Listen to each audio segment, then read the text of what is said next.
guys, and welcome back to the Crawl Room. We're here once again in this wonderful ranty room for all things Formula One. And hallelujah, we've had an exciting race this season. Oh my God, I can't believe it. What a fantastic race weekend this was at Zandvoort. The Dutch Grand Prix has normally been a bit of a meh fest, hasn't it, really? But this weekend certainly delivered with the changeable weather conditions, not just in the race, but in qualifying as well. It just had a little bit of everything this weekend, didn't it? It really, really did. Before we kick things off, of course, I would just like to wish Daniel Ricciardo all the best, of course, breaking his wrist, and at the time of recording has had successful surgery on his wrist. I believe they're putting some plates in there or something to try and obviously repair and get the bone back into the correct position. Yeah, an unfortunate incident from him in free practice 2 there. Oscar Piastri going off ahead of him. He didn't see him till the last minute, and he said he had a choice of either hitting Piastri or hitting the wall. So, yeah, big shame for Daniel Ricciardo. Big shame for AlphaTauri. It's just not going their way. That second car is very much cursed, isn't it, at AlphaTauri? So, yeah, do wish Daniel Ricciardo all the best. As we know as well now, Liam Lawson will be his permanent replacement until Ricciardo is fit to race as well, of course. And he has confirmed Lawson for the next round at Monza. So, we're going to look forward to that. In terms of the Crawl Room scoreboard, obviously, at the moment it will say Liam Lawson at the end of the video. He will currently have Daniel Ricciardo's points as well as Liam Lawson's own. And then when Daniel Ricciardo steps back in again, then it'll go back to him. So Daniel Ricciardo and Liam Lawson will be scoring points cumulatively for 1 goal at the end of the season. I've discounted Nick de Vries's points up until this point, but Daniel Ricciardo and Liam Lawson, I can't just keep discounting people and bringing them back because we are hopeful that Ricciardo will return before the end of the season. So let's wait and see. But yeah, for now, it will say Liam Lawson, and then when Ricciardo comes back, Liam Lawson's scores will become Daniel Ricciardo. So that's how it's going to work on the Crawl Room there.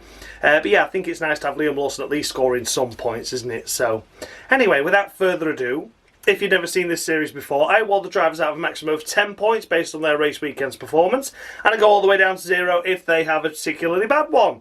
Took a look at bonus points though, they're sometimes an offer. Some drivers that do something extra special during the race, and on the very rare occasion I do award minus points to those drivers that do something extra special, but for all the wrong reasons. Let's take a look at the current Crawl Room standings then. Going into this video, it's on the screen now for you to take a look at. See where your favourite driver is. Of course, as mentioned, Daniel Ricciardo will turn into Liam Lawson by the end of this video once I have scored the points scored. Yeah, take a look and see where your favourite driver is. Can you see him going up? Can you see him going down? Yeah, it's an interesting one to judge this race weekend. There was a lot happening. Mainly drivers fell unlucky with pit stop strategies, etc. So, yeah, a bit of a difficult one to judge this, but I think I've done it as fair as I can. But I know I'm always going to be wrong with something.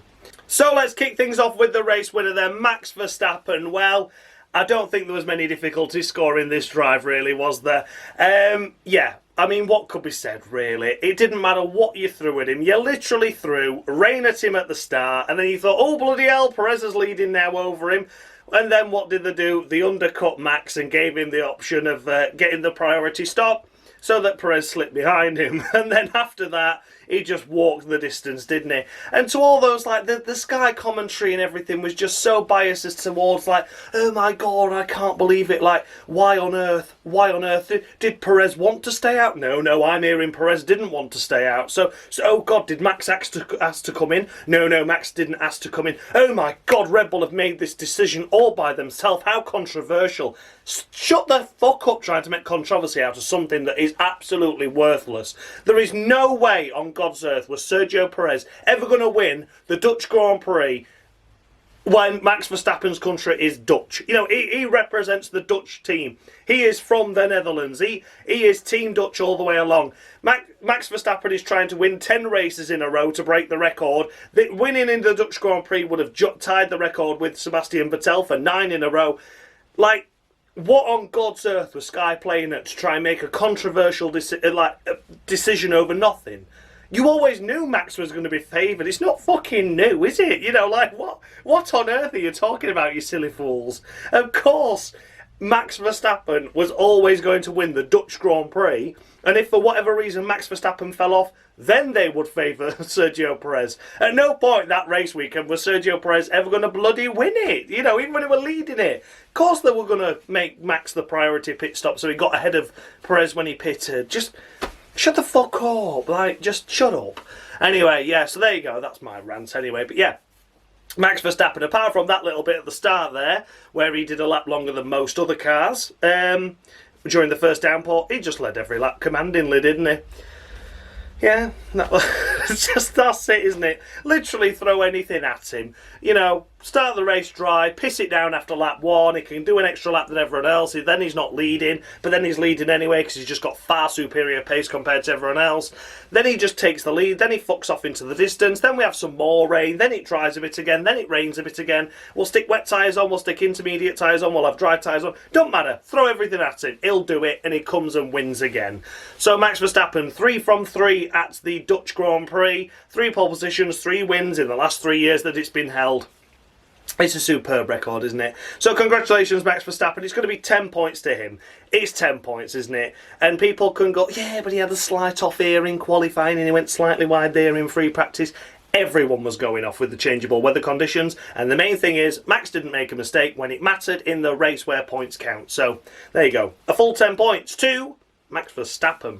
Finishing in second place, it is, of course, Fernando Alonso. Indeedy-do. It's so good to see him back up here, isn't it? Fernando Alonso securing a second place finish for Aston Martin after a bit of a lull period going into the summer break, wasn't it? There was a few races there where it was just like, yeah, top 5s. That's really all they're capable of doing now. But here this weekend, Fernando Alonso qualified 5th. Admittedly, should have maybe been a little bit more, perhaps. Maybe row 2, you know. 3rd position, something like that perhaps. But nonetheless, 5th place starting. The Aston Martin team got the strategy spot on with him. They did a fairly good job at that. And Alonso was just driving so well, wasn't he? You know, he made some good moves on Lewis Hamilton. He was just carving his way through the field. He was just positioning the car perfectly. And he just did such a good job. And it's great to see Alonso back on the podium again. It really is. It feels like forever since we've seen him on there. He also breaks the record now for the longest time between first podiums and the current podium. Like, this will be his last podium now, effectively, if he were to retire tomorrow. Yeah, he breaks the record against Michael Schumacher, which is like 20 years and 4 months or whatever. Absolutely crazy. So yeah, 20 years ago he scored his first podium. And then at Zandvoort, he broke the record for the longest running podiums, or gap between the first and the last podium, however that record lies. But nonetheless, it's a record broken by Fernando Alonso, and worthily so. You know, it's another one that Michael Schumacher's no longer got, but records are made to be broken, and, you know, Alonso's just proving he's still got his mojo, hasn't he, after all these years? He really, really has. So yeah, congratulations to Fernando Alonso this weekend for, once again, a fantastic race weekend. And again, just knew when to pick his fights, when to pick his battles, and just did superbly. So it's a full 10 points for me as well, for Fernando Alonso. And people are going to say, yeah, but he had a little off here again, and he had a little off here again. And I know, I've watched the practice sessions. I know we had a couple of runs through the gravel, but when it mattered once again in the race, he did a really good job, didn't he? And then to hold off Perez at the end after that restart, after the red flag, it was absolutely superb, wasn't it? It didn't look like Perez was ever going to get close to him, and he was on the back of Verstappen. So, yeah, fair play to Alonso for that. A full 10 points to him. And in 3rd place, we have Pierre Gasly. Fantastic stuff. Do you know what? It's just nice to see him do well, isn't it? He's had those great races. We've seen, obviously, Australia was the main one where he was just the dominant B-team driver there, wasn't he? It was on for like a 4th place finish, then we had the bullshit red flag, and then everything happened after that. And he scored nothing. I think his best race result's only been like 8th this season or something. It's not been much, but he's just been picking up a few points consistently. And it's just been great to see him finally get an overall podium. He got a podium in the sprint race category, didn't he? At was that Austria, I think it was? But yeah, beside that, you know, his season has been very consistent, but just consistently, like, yeah, consistently okay. You know, he's been getting some points, that's good, you know, but he's just not quite been anything special. You know, when Ocon had the podium at Monaco, and that must have been quite annoying for him, because you think, well, you know, I want to be the team leader. You know, they're not exactly bosom chums either, are they, Ocon and Gasly? So, but the relationship seems to have really come on well now at Alpine, and I just think it's great for Alpine to get another strong result, especially after all the bullshit that's happening where they've got no management and there's fuck all happening and no one knows what's going on behind the scenes, to be honest. And it's just nice to see that they've done a fantastic job. Pierre Gasly delivered a podium, and once again he got up there because the strategy calls were at the right time, and the fact that Gasly kept it on the road when it mattered. Okay, he crossed the line in P4, but it's not his fault that Sergio Perez had a 5-second time penalty for speeding in the pit lane, is it? Absolutely not. So, yeah, he deserves that P3 on merit. He drove incredibly well. The team and the driver working in perfect harmony once again to get the best result possible. And that's what he did. So, yeah, Pierre Gasly for me, it's 12 points. It's 12 points for me. Yeah, he might have made a couple of mistakes in qualifying. He wasn't inside he didn't get into Q3, did he? He was out in Q2, was down in like 12th or something.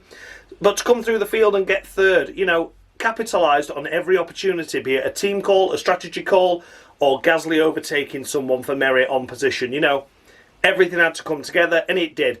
Qualifying's one thing, but you don't get points on a Saturday. Points come on Sunday, and he did incredibly well. So yeah, for me, 12 points to Pierre Gasly, my driver of the weekend. Absolutely stupendous. Well done, Pierre Gasly. A well-earned podium. As mentioned, 4th place, crossing the line in 3rd, it is Sergio Perez. Checo! Yeah, dearie me, Checo. You know, it was all going all right, wasn't it? You know, he took the lead early on, then, of course, the strategy happened, so Max led. And Perez was 2nd, and that looked okay. And he was quite comfortable running around in 2nd, and then he decided, well, the team decided to pit him for the extreme wets just as the red flag came out, which dropped him to 3rd. He was lucky he wasn't restarting the race in 6th, which is actually where he dropped down to because of the red light at the end of the pit lane. But yeah, restarted the race in 3rd, then had a 5-second time penalty, speeding in the pit lane when he put those extreme wet tyres on, and obviously couldn't get 5 seconds ahead of Pierre Gasly. So finished 4th. He's disqualified on the crawl room anyway. He qualified in 7th, which is obviously not acceptable when Max Verstappen's up there in pole position by nearly 0.6 of a second. Yeah, it's still not good enough, but it's a few points, isn't it? And realistically, yeah, Red Bull shouldn't have brought him in for those extreme wets, but also at the same time, he shouldn't have sped in the pit lane. So it's 6 of one, half a dozen of the other. Yeah.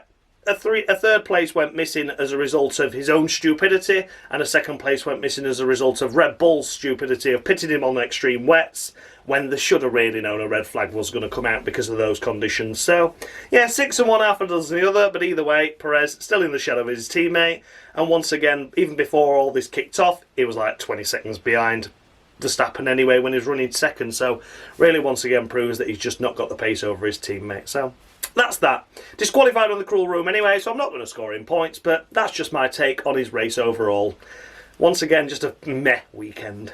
Finished in 5th place, we come to Carlos Sainz. Smooth operator, smooth. Well, he were quite smooth this weekend, to be fair, wasn't he? Again, another driver that had a couple of trips through the gravel here and there during the practice and qualifying sessions, but everyone was doing it, weren't they? Such were the weird conditions and the changing and the gusts of winds around the circuit between sessions and during sessions. Yeah, it was just a solid weekend by Sainz, and that Ferrari car did look difficult to drive at times, not just in the hands of Sainz, but also in the hands of Leclerc as well, who we'll come to, well, quite a bit later because he retired, I think, didn't he? But yeah, Leclerc, you know, had a difficult weekend, but Sainz overall did what he could with the car he got, and it was good to see him up in the podium places for as long as he could do it. You know, he did try, bless him, didn't he? But 5th at the end of the day was all he was good enough for, and Hamilton chomping at the bit at the end, and he did manage to fend him off, so that was quite encouraging to see. Yeah, overall, Sainz, we have to compare him to his teammate. I don't know what happened to Leclerc this weekend, but it wasn't all his fault, I don't think. But as we can go on it, he beat his teammate in qualifying, beat his teammate in the overall race, and I think that's worthy of a solid 8 points. I really do. Again, you know, not many mistakes, not many errors from him when it mattered in that race situation. And I do personally believe this was the best result he was ever going to get. Yeah, perhaps he should have finished ahead of an Alpine, but then again, it's a Ferrari, and Ferrari do Ferrari things, so there you go. 8 points to Carlos Sainz. Finished in 6th place, it is, as mentioned, Lewis Hamilton, chomping at the bit there to try and get Carlos Sainz's 5th place off him, but wasn't to be, just missing out towards the end there. Lewis Hamilton this weekend has been a great recovery weekend, hasn't it? Out in Q2, was he 12th or 13th he lined up? So yeah, very uncharacteristic mistake there by Hamilton. In that Q2 time, he'd done his fast lap, crossed the line, and then that lap really is when he should have been setting the lap, but instead he'd finished the lap and obviously didn't have enough battery power, etc., to get another lap in, and everyone else went faster and took him out of the session. So yeah, it was a difficult one that to see him out in Q2, but made good progress as the race went on, and in the end finished 6th. I can't quite remember what happened with Mercedes, to be honest. Did they make the right calls, or was it 6 or 1/2 a dozen either? Because I know they got Russell's really wrong, and I think Hamilton's weren't really wrong, but they weren't really right either. They're sort of like in between. They could have done a lap earlier, but instead they did a lap later. But it kind of mitigated itself. It was a bit in between for Mercedes this weekend. I mean, had they got him at the right time and pitted when Perez pitted and the likes, then it could have been up there on the podium this weekend. But as it was, here he is finishing in 6th place, which is a decent recovery when you think it's a 13th place start. But Pierre Gasly was down there and ended up on the podium. You know, as mentioned, it is all about strategy calls as well, but some points in that race, Hamilton didn't look to have the comfortableness, if that's a word, with the car overall, and he just seemed at times he was struggling a little bit, wasn't he? So, overall for me this weekend, don't want to criticise him too much. It was a really weird one to judge, really weird one to rate, but I've gone for a solid 7. A solid 7 for Lewis Hamilton this weekend. I think a good recovery from a lonely grid position where, had it been fully dry, it'd have probably just about scraped into the top 10, a difficult circuit for overtaking. But as it was, with all the different strategy calls and tyre compounds out there, even when it was dry, and it was just a crazy race, it was able to do well, capitalise on the positions, pick up a nice haul of points there with a 6th place finish, but could have been more and maybe should have been more as well. So yeah, for me, a solid 7 to Lewis Hamilton. And then we come to Lando Norris, finishing in 7th place. It could have been so much more, couldn't it? Qualified 2nd in the race, but McLaren decided, no, we're going to stay out during those first phases where the rain absolutely chucked it down, and it threw him right down the back of the order, outside the points. But from there, Norris put in some fantastic overtakes once again and delivered really, really well. Looking at this on paper, 7th place is a disappointing result, and I'm sure everyone at the team will be debriefing and going, hang on a minute, we should have really just pitted him, shouldn't we? But everything's good in hindsight, isn't it? It reminded me of Russia again in 2021. You think, well, you're leading the bloody thing, Lando, but it's only going to get heavier this rain, and it did, and he ended up finishing 7th, which is actually what happened at Russia, wasn't it? Did he end up finishing 7th that race after leading it? I think it was, wasn't it? So yeah, maybe it's literally mirror image of Russia 2021, that. So yeah, devastating for Lando. That a podium realistically went missing this weekend. The McLaren looked to have the pace, especially qualifying 2nd place, of course. But mainly this weekend, it was all down to the strategic errors of McLaren, which is why Lando is down here, and not Lando himself. Lando recovered really well. You know, he was on the fringes of points for a while, and then as everyone else's tyres started to degrade towards the end, he picked him off one by one. He did a good move over on Alex Albon.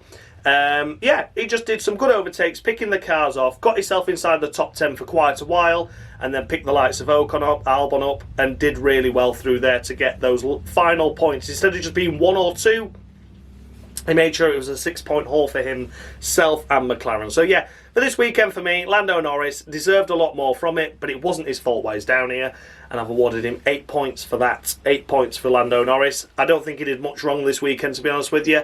Did what he could with the car he had and with the strategy he was given as well, crucially. But yeah, shame not to see him higher up, but it wasn't all his fault.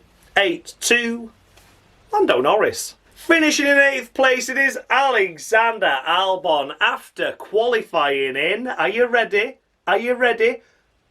P4. P4 in that Williams. Absolutely fantastic stuff. And I think I remember saying in the 5 drivers that I think are doing really well video that Alexander Albon, I think that Williams' car, if they bring some updates with them, I think that Williams' car will be suited to Zandvoort and to Monza especially, and the need to capitalise on getting the points over Alfa Romeo and Haas especially behind them for that battle in 7th in the Constructors. And that's what they've done this weekend. But he didn't have it easy, did he? He started 4th and was running really well, but they kept him out during those rainy conditions and tumbled right the way down to as low as like 15th or 16th. They never pitted him in that first phase of rain. The rain and the track did dry up, and from there he elevated himself to around 10th. Then as the others had to pit again because they had to come off the intermediate tyres, he elevated himself up to around 6th, and then I was kind of hoping that's where he would stay. He was in that 5th, 6th window, and he pretty much got back to where he qualified, and he was doing absolutely fantastic there. He pitted for the medium tyres, obviously because he'd stayed on the softs all the race long. He'd not put the inters on, so he didn't have a free choice of going on the softs again or anything. Had to put the mediums on, was doing a fantastic job, and then again when the rain came, they didn't pit him until a lot later, and it cost him positions again. And he was almost outside the top 10, but as it was, other cars pitted and everything happened and kicked off, and he ended up elevating himself back to P8, which was a fantastic effort and a good haul of 4 points. But I think they could have doubled their points tally. I think they should have been 5th or 6th, and I'll say 6th of the minimum, which would have been 8 points for them instead of the 4 they got. So yeah, as much as I am pleased and thrilled for Albon, did what he could again with the strategy he was given. I'm pleased for the Williams team to finally have 4 points ahead of Haas rather than being tied on position with that. It could have been more. It could have been as many as 6 points more. It could have been a 5th place finish there. So yeah, they need to look at their strategy calls because, okay, the first one, they got it wrong, but it balanced out. They ended up back roughly where they'd started the race. And then in the end, that second call was massively the wrong call and cost them as many as 3 places. So yeah, 3 places potentially lost and 6 points potentially lost. But that wasn't Albon's fault. That was the strategy call. So for Alex Albon, I'm just going to score him 9 points this weekend. A solid 9 points. A fantastic effort. I don't want to take anything away from him. But I just feel that, like, 9 points, but I expected this result from Williams, if that makes sense now. We need to look at that car as it's no longer a backmarker car. That is a solid midfield car there that is capable of points consistently, and that's why it's a 9 for me and not a perfect 10, because I feel there were drivers up there that did a little bit better, such as Gasly, for example. I certainly think Gasly's drive deserves 3 more points over Albon. That's how I've worked it out anyway, but I don't want to take anything away from Albon's weekend this weekend. He's done sublime. The car was capable of points and he has delivered them. Fantastic effort. 9 points to Alex Albon. Then we come to Oscar Pastry. What is your favourite pastry? I'm going to go short crust this weekend. Short crust pastry. I love a good short crust. So yeah, Oscar Piastri this weekend. A stunning job once again, let's be honest. He's done great. He's done a great job. Okay, qualifying, yeah. Lando got P2. You know, Oscar didn't quite get the lap together, but he got himself P8, was inside that top 10 comfortably. And again, McLaren decided, nah, we're not going to pit your Oscar. Get to the back of the grid, you're not going to have your tyres. But then they pitted him later, whereas Albon did stay out. Eventually, McLaren pitted for Inters, and then that was just like, just negative, just negated everything that they'd done because they pitted him too late for the Inters, and then not long after it was time to go back on the soft tyres again. So it's like, for fuck's sake, McLaren really screwed their strategy up this weekend with both Lando and Oscar. Oscar suffered a lot more than Lando did. I think Oscar was running around in pretty much last at one point. He really, really struggled. But nonetheless, Oscar carved his way through, and he was my overtaker of the weekend, really. He was putting in some mighty efforts, absolutely mighty. He was doing some great moves around the outside at turn 1, up the inside at turn 3. Oh, it was just fantastic to watch him come through the field, and it looked like he was just going to miss out on points because he was running around in that like 11th, 12th area for quite a while, and then that last rain pour happened. Some pitted on for the extreme wets during green flag conditions, obviously dropped him behind him, and he elevated himself up into P9 and picking up a couple of points, pretty much where he qualified. So yeah, overall on paper, he didn't look like he had the best weekend overall compared to Norris. Yeah, finished a couple of places behind him. Qualifying wasn't as good. But those overtakes were very, very impressive. From a rookie in those conditions, I was seriously impressed with Oscar Piastri this weekend, and I know people are going to mention the FP2 shunt, and yeah, he did crash in FP2, but try and find me a driver that didn't make a mistake in FP1, FP2 or FP3. I am sure every single driver went off at some point in the session. I mean, we had the Haas cars in the wall, we had... who else did we have off? We of course, obviously Oscar. We had Ricciardo off in the wall. Liam Lawson spun and went off in the wall. We had Ferraris going off left, right and centre. We even had Max Verstappen going off as well and clipping walls and going through the grass and gravel. So yeah, there was a lot of mistakes this weekend, and Oscar Piastri, a rookie driver, I can allow him one issue, and I have allowed him this time around, as much as it was unfortunate that what curtailed was Ricciardo getting injured as well, of course. Oscar this weekend more than made up for his FP2 incident by a cracking drive and getting the McLaren team and the sponsors some cracking sponsorship viewing and telly time, because he just did sublime. So yeah, for me, Oscar Piastri is getting the same score as Lando this weekend. He's getting a solid 8. A solid 8 points for me for Oscar Piastri. Did a stunning job. So yeah, 8 points to Oscar Piastri. Finishing himself in the final points paying position, we come to Esteban Ocon. Oh, me Esteban. Oh, fucking dirty. So yeah, Esteban Ocon. Yeah, what could be said for his race weekend overall? It's pretty much like Gasly was at Monaco, wasn't it, really? You know, Ocon took all the glory at Monaco. Gasly picked up a couple of points, if I remember.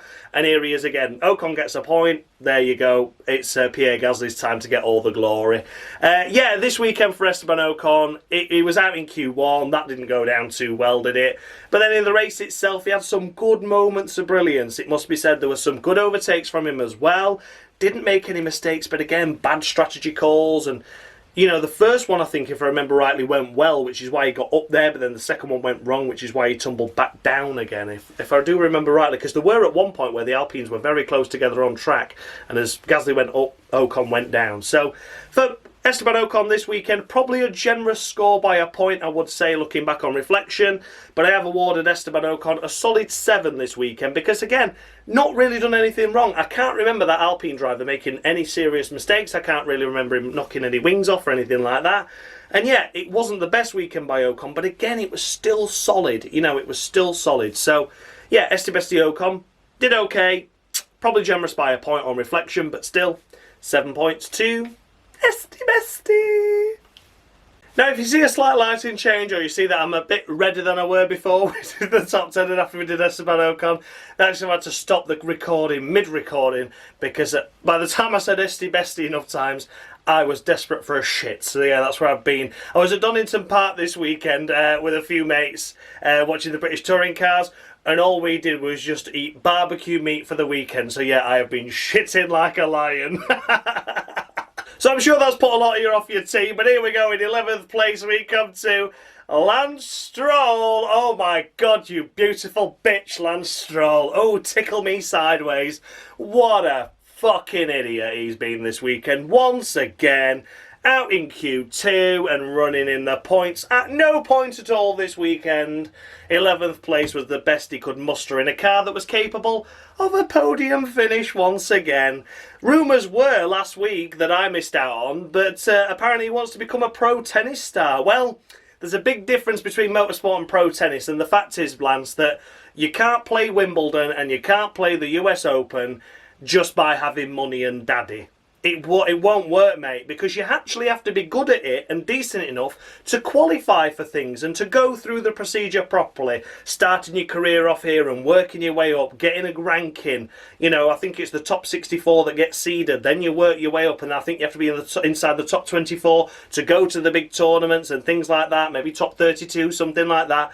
And you won't do it, will you? Because you don't know how the fuck... If you think you're going to be pro tennis material and you already call yourself a pro F1 driver, then Jesus Christ, we've not got much hope, have we? Just think about it. It's just not going to happen, is it? It's just not going to happen, Lance.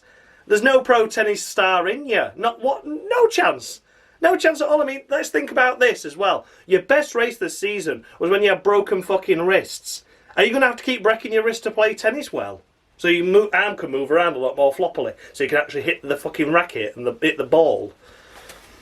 I don't know. Anyway, fucking Lance Stroll disqualified on the cruel room. Anyway, of course he is. Of course he is. He didn't last very long at all because he's absolutely diabolical. And this race weekend, once again, was a weekend of diabolicalness. He didn't crash. It was about the only driver that didn't have some form of incident this weekend. But yeah, overall, once again, absolutely dog shit. And how many times do I have to keep saying it? I will not take Aston Martin seriously while ever he is in that second car. So yeah, Lance, go join Pro Tennis and see how much it costs to buy a ranking, because I can guarantee you won't be able to buy one, and I won't see you at Wimbledon anytime soon. I know I won't. So yeah, enjoy yourself, Lance. To be honest, I think it's unlikely he'll join tennis, but I really do hope he gives it a go and just leaves us alone for at least 2 or 3 seasons in Formula 1 before he makes his remarkable return, and like we all fucking missed him. Anyway, there you go. Lance Stroll disqualified anyway. Not talking about his race, I couldn't be interested. And a pro tennis star, here he fucking well comes. Finishing in 12th place, we come to Nico Hulkenberg. Finishing P12 in the house, and it looks quite good on paper, doesn't it? But it wasn't really a good weekend for Nico Hulkenberg, or for Haas in general, really. Brought a load of updates to the circuit, and the updates didn't look to be working. In fact, I think they made the car slightly worse. And then they had limited amounts of front wings and rear brake ducts and things like that were trying to help the cooling of the rear tyres. And they obviously front wing to provide more downforce to the car. And yeah, it just didn't work for starters. And then both drivers at some point stuffed it into the walls and damaged things. So yeah, Hulkenberg had an off in FP1, was it? Where he damaged the front wing, the new one. And they only had one spare. And yeah, wasn't a great weekend by Haas at all, really, was it?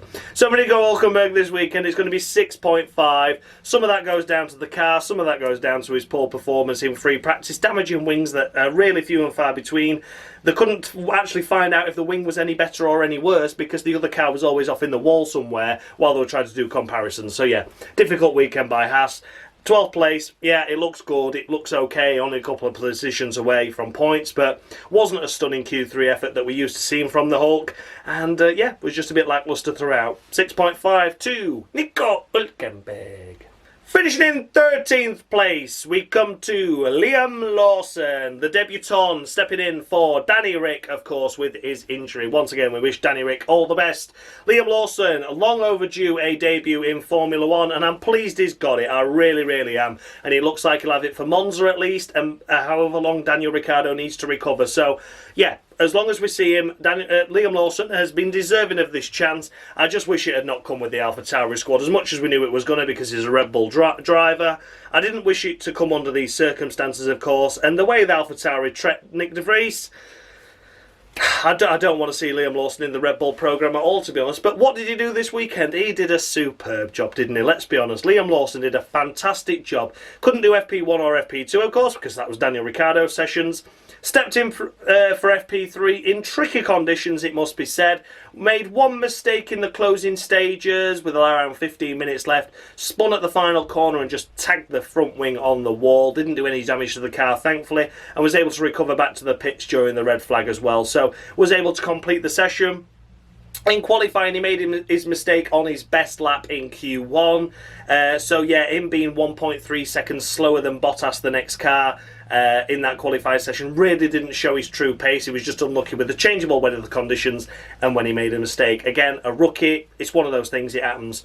In the race itself, he was the only driver we really didn't see much of, did we? Didn't see much of him all. We knew he had a 10-second time penalty for impeding Kevin Magnussen in the pits. That was because AlphaTauri decided to double stack, and yeah, Liam Lawson was like that, and Kevin Magnussen was like, fucking shift, I can't get out of the way. Not Liam Lawson's fault, just had to give the car the penalty, of course.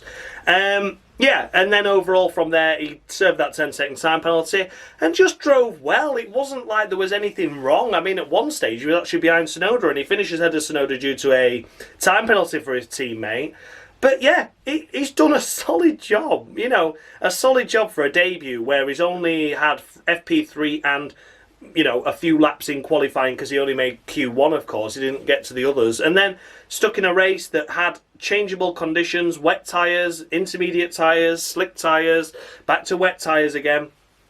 And he kept it on the road, didn't he? That was the main thing. So yeah, I think he's done a stunning effort. Helmut Marko will want to sack him already. I'm sure he will, the fucking prick.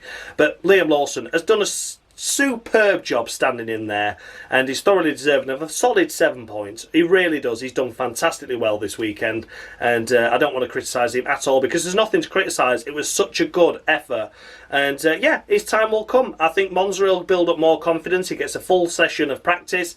He'll do well. So yeah, 7 points to Liam Lawson for now, and a lot more points to follow if he keeps this up. Finishing in 14th place, it is Valtteri Bottas.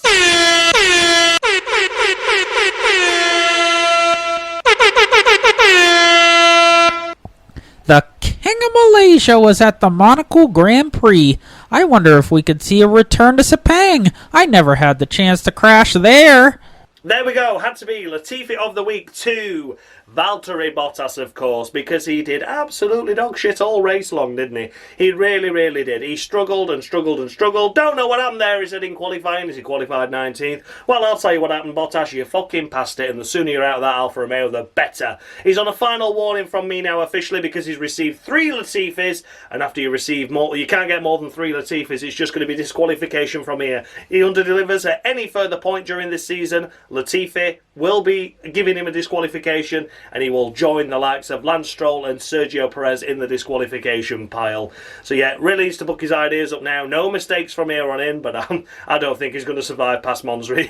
If he does, I'll be very impressed. But yeah, Valtteri Bottas, a final warning. The final Latifi he'll ever get is going to be disqualified from here. So yeah, if he doesn't book his ideas up soon, that's him out of here. Latifi of the week 2, Valtteri Bottas. Then we come to Yuki Tsunoda, finishing the race in 12th place, or 13th place, wasn't it? Demoted down to 16th place because of a 5-second time penalty, and then put up 1 position again because Magnussen got another penalty, and which dropped him from 14th. So yeah, I think it works like that anyway. But nonetheless, we're outside the points. No one cares. Yuki Tsunoda this weekend, what a shame, is all I'm going to say. This weekend once again had huge potential for AlphaTauri to score some big points. He just drove well, didn't he? He just drove so well once again. Tsunoda, my heart bleeds for him this weekend, it really does, because he's down here and that does not show where he should have been in that race. It really doesn't. AlphaTauri absolutely screwed up big time in the mid phase of that race where everyone else were pitting again for the second set of slick tyres. They just kept him out there and he was running round in like 6th or 7th, and they were just like, why aren't they pitting him? Why aren't they pitting him? And they just didn't pit him. They just left him out there on his own to be absolutely deserted, and then he just started getting swallowed up by the pack. And he just tumbled outside the points, and then he gets a 5-second penalty, which is absolute bullshit in my eyes, because all he did were, George Russell was coming round his outside, and in the changeable conditions, there was still a slight wet line, greasy on the inside. He just slithered into him and just slightly touched him. Slightly touched George. George overtook him anyway. Tsunoda got a bit of wing damage from it, so it didn't cost anyone anything. But he got a 5-second time penalty, which was utter bullshit in my eyes. So yeah, Tsunoda, this does not tell his full story this weekend. He was shafted by the strategy. He was the main driver to be absolutely shafted. There were other drivers that had a bad strategy and were able to recover.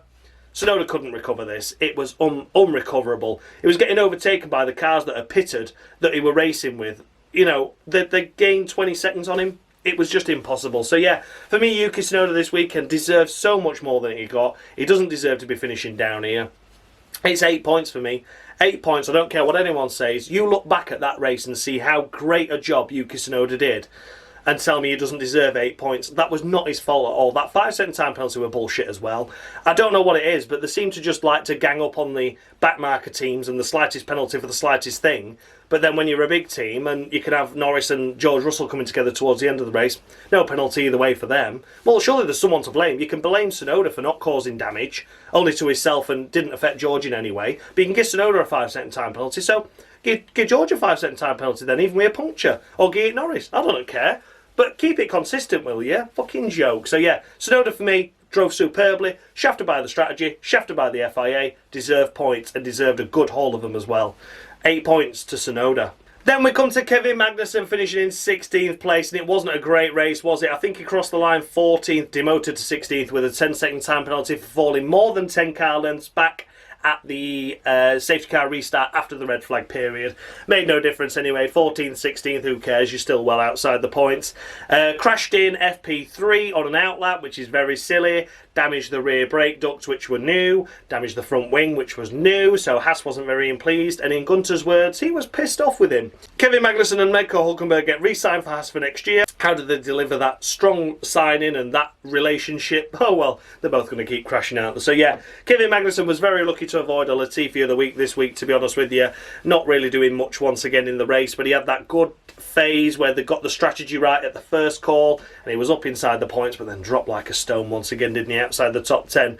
So that kind of gave him a little bit of leeway, but it's going to be 4 points, and a generous 4 points to that as well. Maybe generous by up to 2. I don't think his race weekend was Latifi worthy, but it's getting close to that. So yeah, if he doesn't book his ideas up, then it will have to be another Latifi for Kevin Magnussen. But I like the guy, but this weekend was just another meh weekend, and Nico Hulkenberg didn't have a good one. You know, Kevin Magnussen really didn't. So yeah, 4 points to K-Mag. Then we come to George of the Russell. Watch out for that Norris. Well, you know, what could be said for George this weekend? Qualified third, did a really good job there.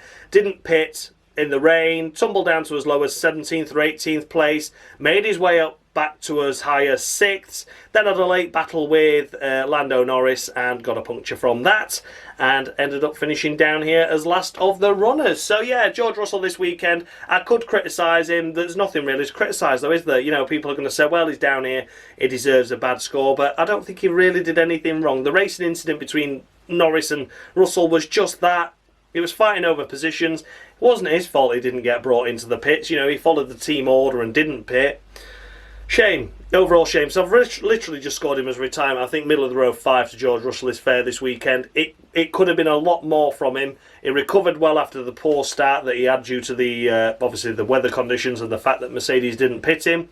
It was up where his teammate was, and then he just had that contact at the end, gave him a puncture and took him outside the point. So yeah, there you go. Middle of the road 5 to George Russell. Then we come to the list of retirements. So the last in the race, the first on this list, of course, is Zhou Guanyu. Calls in the red flag effectively, although the red flag I think was going to be flown anyway, but he just aquaplaned off into turn 1, slamming it straight into the wall. Nothing he could do, nothing a lot of drivers could do. There were a lot going off at turn 1. Zhou was just the unfortunate one to end up finding the wall. Zhou this weekend had flashes of brilliance once again, didn't he? There was good inside the top 10 there with a good strategy call at the first round of wet weather in the early stages of the race, and kept himself inside the points for quite a while, but then it just all fell away from him. A poor qualifying effort once again, out in Q1 once again, but it did out-qualify his teammate, did out-race his teammate for the most part, until that incident where he put it in the wall, but it could have been anyone. That literally could have been anyone. That rain came down so heavy, those intermediate tyres were not fit for purpose anymore. So Zhou Guanyu, it's not a fantastic score. It's 2 points out of the maximum of 5 I can score a retirement. It wasn't a brilliant weekend, but what can I do? I don't think it's Latifi worthy when he did have some good moments there. He did have some good moments, and it was a shame to see him in the wall, but as mentioned, that could have literally been anyone at that point. So yeah, 2 points to Zhou Guanyu. Then the next retirement we come to is Sha La La. Oh, sacre bleu, Sha La La. Oh, sacre bleu. Oh. What can I do? What can I do? I don't believe it. What a disastrous weekend once again for Sha La La. Almost out in Q1. Got through into Q3 eventually. Crashed in Q3. Again, you know, mistakes happen. I don't really want to hold that too much against him. There were plenty of drivers shunting this weekend. It was just one of those race weekends. Those weather conditions, etc., you know. But yeah, Charles Leclerc was unfortunate to crash. Then in the race itself, he just had a bit of wing damage, didn't he? So Sainz was allowed past him. They changed the front wing, but then ultimately floor damage just hindered his progress. We saw Liam Lawson do a cracking attempt at overtaking him, and then he did overtake him, and then Leclerc was like, I've had enough, I've been overtaken by AlphaTauri, I've had enough, we're retiring the car. So yeah, he tumbled down to well outside the points. He was like 17th, 18th anyway. The car was shagged, absolutely knackered. Yeah, a bit of contact at the start of the race. Who tagged him, or did he tag someone? I can't remember. I think it might have been Norris he touched or someone like that anyway. But yeah, maybe Piastri actually. But yeah, just one of those things. But floor damage, disaster. Again, I think it's just one of those weekends, isn't it? They didn't have tyres ready for him either, which dropped him down the back of the fucking grid as well. Yeah, it was a shame. So yeah, cha-la-la-la-la-la-la is getting 4 points for me for sha-la-la. Yeah, big shame. I don't want to criticise him too much, as mentioned. Yeah, I should criticise him really for the qualifying crash. It's another one of those. But then you look at the race and you just feel sorry for him because not really any of that was his fault, was it? It was just floor damage, a shit tyre strategy. They didn't have the tyres ready, for fuck's sake. That's how shit that strategy was. So yeah, 4 to Charles out of maximum of 5. I score a retirement. And then last but by no means least, we come to Logan Sargent.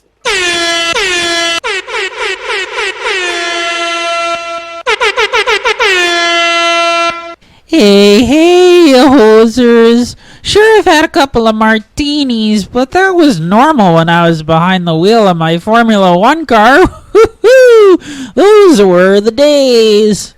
There we have it, I'm afraid. Logan Sargent is a Latifi of the week for him, and he is also now on his final warning because he's had 3 Latifis. Yeah, final warning to Logan Sargent. Any more shenanigans, he's out of here. He is joining Lance Stroll, Sergio Perez, potentially Valtteri Bottas as well, if he doesn't book his ideas up soon enough. It got into Q3, the first time ever that a American has qualified inside the top 10 since Michael Andretti, in 93 at Monza. And yeah, he quickly rewarded Williams' efforts with that Q3 effort by crashing. Now again, you know, I've said I'll let people off for crashing, fair enough. And then he comes to the race and he crashes. And before he even crashes, which may or may not have been an hydraulics issue, he's running around at the back firmly last as well. And people can say, yeah, but he was left on the slick tyres. So was Alexander Albon. Alex Albon was left out on those slick tyres as well. He didn't bin it at any point, and he wasn't really last either. Got down to about as low as 15th before he started climbing his way back through the field again. Logan Sargent just dropped like a stone. So yeah, you know, there's a little bit of inexperience there, but then you take a look at Oscar Piastri. He's a rookie too, you know. Oscar Piastri did a lot better job as well, and he was on a compromised pit strategy as well. So yeah, it has to be a Latifi of the week to Logan Sargent. I'm sorry, but you can't get away with 2 accidents. I don't care if it was an hydraulics issue, may or may not have been. That means it weren't. They're just trying to find excuses for why he's no better than Nicholas Latifi himself. I mean, for fuck's sake, come on. Come on, you know, we're getting to a point now where we may as well have just kept Latifi in. And how bad's that? So yeah. Yeah, Logan Sargent, Latifi of the week, and that's the end of that. Final warning as well. Does it again, he's out of here. So yeah, no more mistakes from Logan, or he's out. So there we have everything, guys. Those were the runners and riders of the Dutch Grand Prix at Zandvoort. Let me know your thoughts and feedback down below. Did I score any drivers too high? Any too low? The updated standings that I have just awarded are on the screen now for you to take a look at. See where your favourite runner and rider is. There isn't much change at the top. They're still tied up there.